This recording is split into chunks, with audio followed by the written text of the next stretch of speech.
The key question.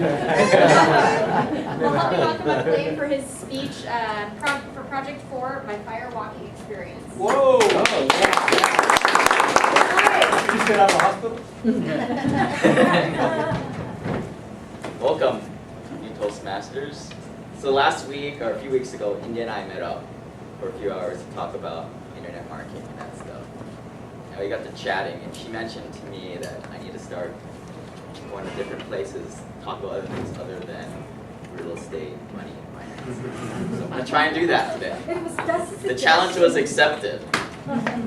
So this past weekend, Patrick and I traveled down to Dallas, Texas for a Tony Robbins seminar, Unleash the Power Within. Anybody into it? Heard of Tony Robbins? Yeah, he's the guru, that motivational speaker. So there was also an article that came out on CNN. A lot of my friends from Hawaii actually emailed me about it or texted me about it. Sorry, millennials text. It was, the media said that all these people went to the hospital because on the first day there's this firewalking experience. They put holes in the ground and you walk down on coals. This is first day. I hear that we're going to do this firewalking experience.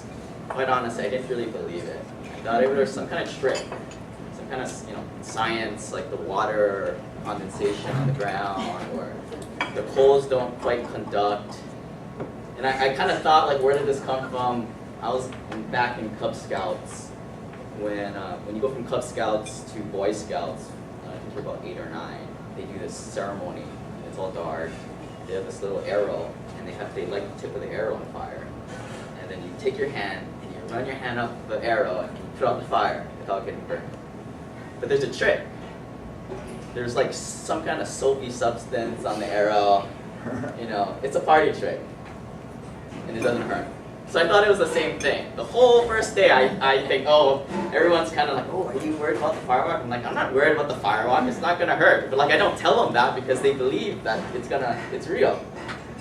So anyway, for about a couple hours right before the firewalk, I think around midnight, Tony Robbins is giving us the briefing. He's got 3 things to talk about. First one is you need to walk across the pits. The pit's this wide and about 25 feet long, so it's kind of from like here to the table. And he says you need to walk across directly. Simple enough. The second thing is when you're walking across, you need to say to yourself, either out loud or in your head, kumas, kumas, kumas, kumas. I guess you're putting yourself in the mindset. The third thing that he said to do is don't look down on the coals, because I guess you're going to psych yourself up. Look up and walk across. So here's the firewalking experience. I get up there, and there's some water on the ground. I'm probably about 20 feet away from, it's a long line. There's 8,000 people doing this thing. They've got 25 pits running across. So I get up, I see some water on the ground. I'm like, oh, okay, this makes sense. You need to dip my feet into the water because it's condensation. That must be the trick, right? And I get up, probably about 5 feet away, and I look to the side, and there's this lady there, and she's like really getting into it. She's like going like that, and then she just takes off. And I'm like, oh wow. Yeah, a lot of people were doing this kind of stuff. So I got to the front, and I was like, okay, I'm just gonna say cool moss a lot so people don't think I'm weird, and so I can celebrate with everybody at the end. So I took one step, and I took another step, and then I realized it was real. It was really 2,000 degrees. There's no party trick. And then I just scampered across. So the next day, there were a lot of people with bandages on. The person I talked to, a lot of people said, they had this out of mind experience. They didn't feel anything. I felt it because I was in my body. I felt a little jealous. They were able to recruit some kind of extra force that I wasn't able to do. And that's kind of what I've gone through life up to this point. I've kind of been willed my way across everything. Tony Robbins calls this the stress achiever. I think a lot of people are like this. They just will their way through college, work. They just will their way through achievement. So that's something I took away, is that I need to start getting my mind aligned with my actions. I've got the strategies, I just need to get my mind in order.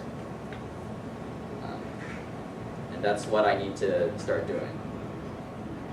Patrick, would you come on up? We didn't rehearse anything, I just told him he'd be called upon. Good thing you hit the red light, we're right about there. 2-minute warning. Yeah, so there were two things that we learned right here. The first thing was that Tony Robbins, despite the hypnotist, right? It's so they say. NLP. Okay, I'm just joking. If he wasn't supposed to do it, he's not like, we're not under a spell, it's not a cult. But the reason I brought you up here is I got you this Firewalking shirt. Sweet. And so the second thing I learned, and we talked about this, is you've got the science of achievement and you got the art of fulfillment. Two different things. I've got the art of science, we got the art of science down, but the art of fulfillment is something else. It doesn't matter how much money you got, how much apartments you got, how many single families you got. It's all about the memories. So let's not forget this and let's take a selfie. Hold this. Let me get my shirt. Let me get my shirt on. Woo!